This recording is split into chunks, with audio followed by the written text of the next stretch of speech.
thanks, Ken, for joining us. You know, we met so 5 years ago in Washington at the Harkin Summit. I think that's right. Where you were the speaker and talking about what was the point of your address then? I can't remember. In simple terms, yeah. Well, clearly you were asleep at the switch when I was. That's okay. I think everybody else was as well. Look, it's really around the business case is so clear for the inclusion of people with disabilities in your business for so many reasons. Yeah, that's right. I mean, I led a small seminar of people from around the world on the business case for it, and it was at that time, it was really not, the business case wasn't really the predominant point of employing people on the spectrum. It was all about doing sort of a corporate responsibility approach versus a business approach. Right. And so in the last 5 or 6 years, I think that's significantly shifted. It has. Tell me it has, Garth, but I think also we can't lose sight of the equity part of it as well. That there's a fairness and equity to this that doesn't necessarily need a business case to speak to the need to do this. But I think the business case is so clear and obvious in so many different ways that sometimes we lose sight of the fact that this is also about equity and fairness. Right. So when I met you, you were general counsel at Deloitte, and you've had quite a journey to tell me where you are, explain where you are now. It's very interesting. Yeah, so look, I had the best job in the world, general counsel at Deloitte, Canada's largest professional services firm. But I had done a lot of work around diversity and inclusion over the years. That position had sort of led me to different things, including chairing for the federal government a panel which looked at job opportunities for people with disabilities in the private sector. That was in 2012. A lot of what I did around diversity, inclusion, and increasingly around the inclusion of people with disabilities in Canada's economy was really not on the side of my desk, but pretty near the side of my desk. It was really important. But my main role was to be general counsel and lead a team of 25 lawyers and professionals at Deloitte Canada and also Chile. So I had been thinking about how do I end my career as a partner at Deloitte in a way that I think would be a sort of a culmination of everything that I've been doing over the years. And so that led me to conversations with CEOs around me moving out of the role a year early and taking on responsibilities as a senior partner to lead in particular around the disability space and also around reconciliation with Indigenous peoples in Canada. So that's what I've been doing since June 1 of last year, and I've been having a blast, Garth. Yeah, it's really amazing. Why would Deloitte do that? Why would Deloitte appoint you into a position specifically to do that? What's the motivation? Well, I don't think they wanted me as general counsel anymore. I think that's really what they were tired of me. They were tired of lawyers at all. There's so many accountants and so few lawyers. No, I think what it really was that it was who I think we are as a firm, and that is that we're purpose driven, and purpose is not just about making profit. It's about creating opportunities for others. It's about creating an inclusive economy. It's about addressing some of the big issues that exist in this country. I think for myself, I think for the firm, for the country, two of the biggest issues is around the inclusion of people with disabilities in society and the economy. And the second is, how does Canada reconcile with Indigenous peoples given colonialization, residential schools, and everything else that we've done to make a mess out of it? So what responsibility are we taking now to reconcile with Indigenous peoples? I don't think there are two bigger issues in this country in terms of us moving forward than those two issues. And so I feel very lucky to be leading both of those platforms at Deloitte. So what do they expect of you, Ken? What outcomes do they want to see? Well, I honestly, my vision on this was that I thought Deloitte, given who we were as a firm and what we'd done and what I'd done in the past, that it was a unique opportunity to really set out in writing what we wanted to accomplish. So in terms of reconciliation, we produced in June of last year Canada's first reconciliation action plan in corporate Canada. And that was setting out real measures over 3 years about what we were going to do to lead around reconciliation. And this is about employment, education, and economic empowerment, which is maybe the most important. What role could Deloitte play in terms of bringing people together, Indigenous businesses and non-Indigenous businesses? But we had measurable targets around hiring and other things that we put in our plan. So it wasn't just about talk, it was actually set out actions for which we will be held accountable for meeting them or not meeting them. And I love that, because if you don't have it down in writing and public, then it's easy to talk about this stuff. And I'm tired of talking. This is stuff that needs to be done, and there's no reason why we shouldn't be doing it. On the accessibility side, we had such success with our Reconciliation Action Plan that we decided we'd do the same around creating a more inclusive Deloitte. So again, about the same 4 pillars, which was including employment, and education and economic empowerment, and setting out goals and targets. And again, we published that in January, and we're working towards meeting those targets. And again, we'll be judged on what we do or we don't do. It's really interesting to me when you talk about being judged by it. The thing that I've noticed since we started to work with Deloitte is that this is not a top-down initiative alone.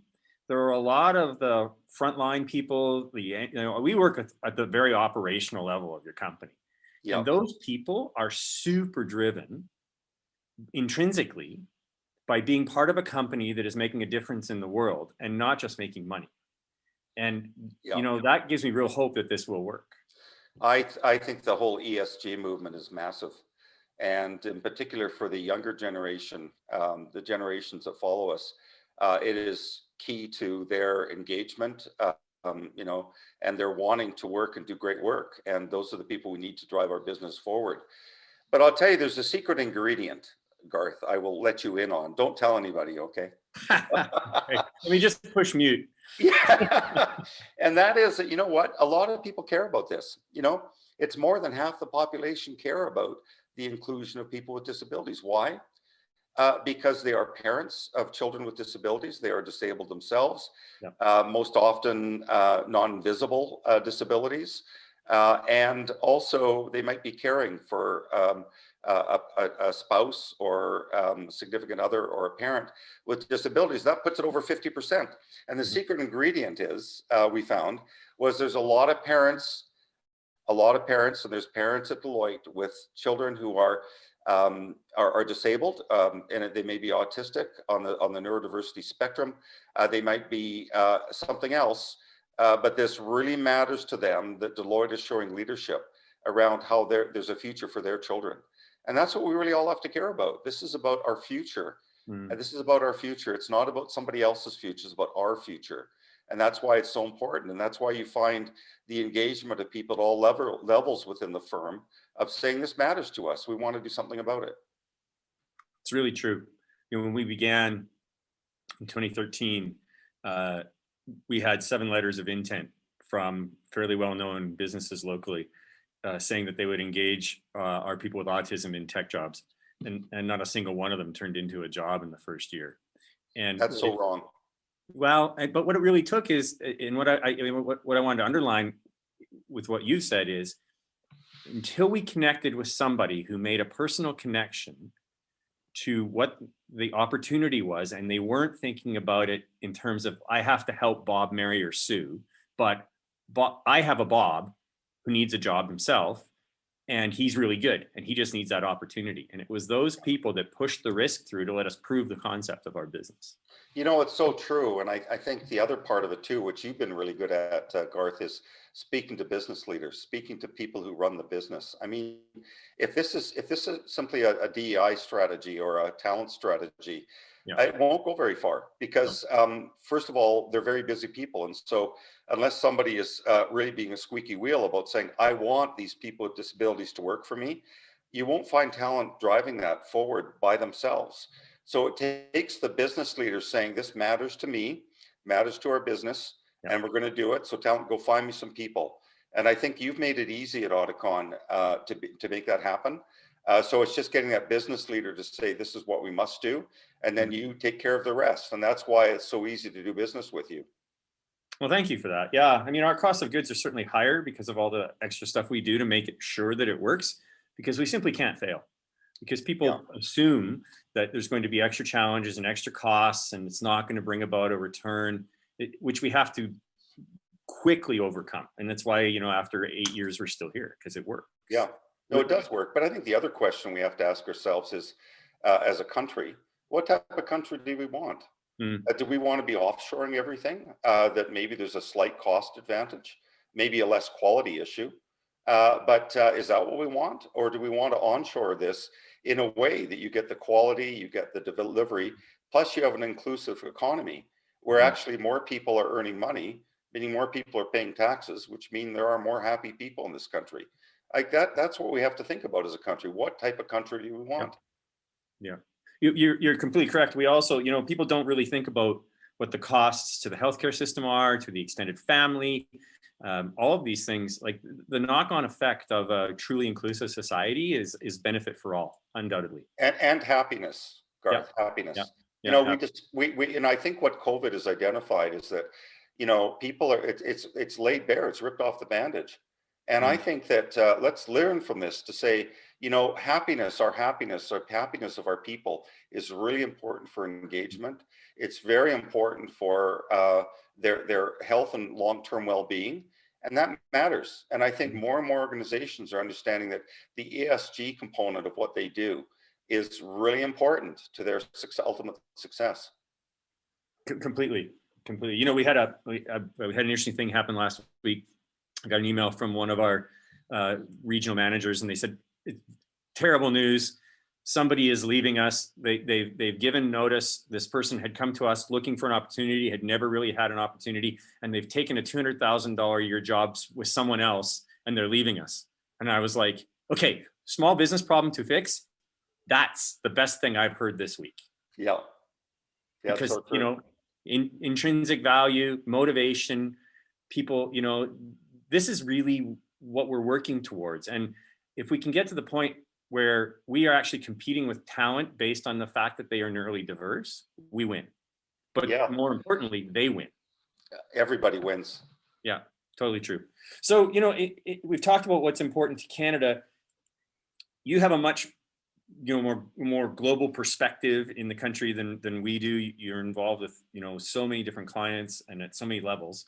What do you think is missing right now that we need to put some focus on to make this happen? What do you think?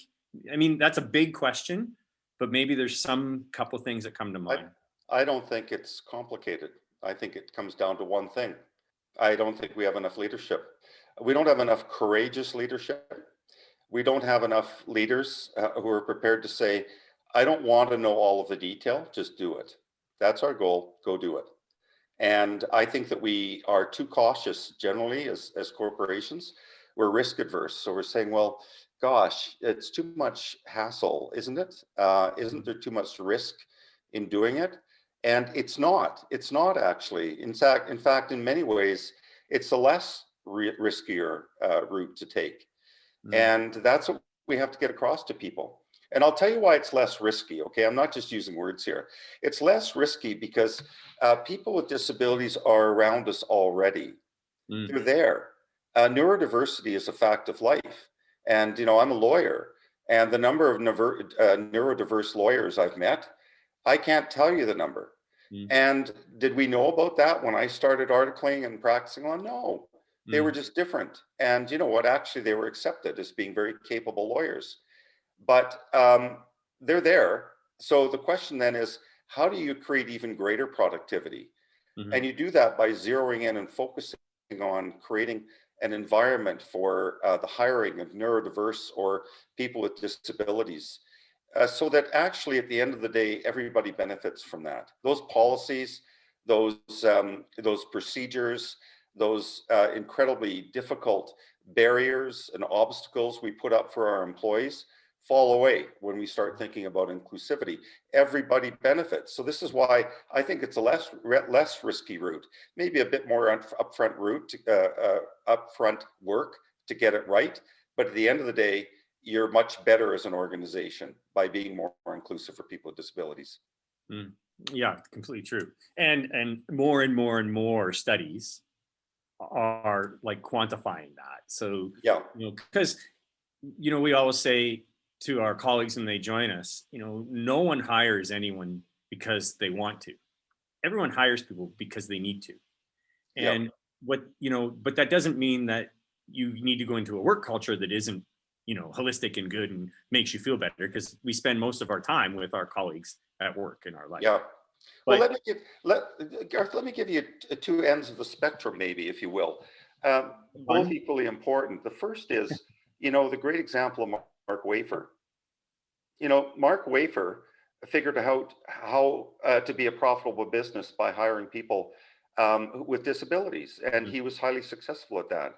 And yet, you hear about companies saying, "Well, they can't find the talent." Well, the talent's there; Mm. it's there already. Like, don't think that you need to find it elsewhere. It's there.